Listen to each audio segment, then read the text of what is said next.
అందరికీ తెలిసిన కథ, చిన్నవారి దగ్గర నుండి ముసలివారి వరకు తెలిసిన ఎవర్ గ్రీన్ కథని ఒక్కొక్క హీరో ఆ కథ గురించి చెప్తా ఉన్నారు. ఒకే హీరో ఆ కథని చెప్పడం, వరుసగా 1 by 1 వచ్చేసి ఆ కథ చెప్పుకుంటూ వెళ్తారనమాట.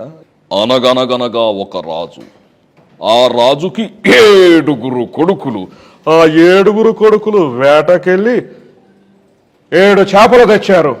ఆ చేపల్ని ఎండబెట్టారు. కానీ ఆ 7 చేపల్లో ఒక చేప భలారే భలా ఎండలేదురా. ఎందుకు ఎండలేదు అని ఆ చేపను అడిగితే నాకు గడ్డి మోప అడ్డొచ్చింది అని చెప్పింది. గడ్డి మోప నువ్వెందుకు అడ్డొచ్చావే అని అడిగితే గడ్డి మోపేదా నాకు ఆవు నన్ను అదా మేయలేదా అదా అని చెప్పింది. అప్పుడు ఆ విషయం నాకు కూడా జీవితం చెప్పింది, ఆవు మేయలేదని అనటంతో అదే ఆవేం చేస్తుంది పాపం, ఆవేం చేస్తుంది. ఎందుకంటే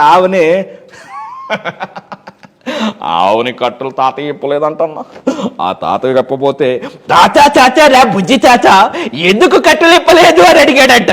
అప్పుడు అన్నాడంట, ఎందుకంటే మరి మా ఆవిడ బో పెట్టలేదు అన్నారంట. ఆ బో పెట్టపోతే ఏటే మీ ఆయనకి నువ్వు బో పెట్టలేదు అని ఆ బామ్మని అడిగితే ఎందుకు పెట్టలేదా ముద్రాష్ట్రపతి ఏందయ్యా మా అబ్బాయిని క్షేమ పుట్టిందంటే వాడు ఒకటే ఏడుస్తూ ఉన్నాడయ్యా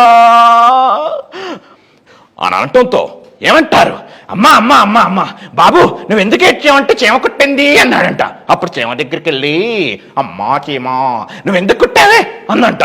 ఏమంటే ఆ చేప అందంట, నా బంగారు పుట్టలో ఏలు పెడితే కుట్టానా అందంట. ఏది రాబా ఇది?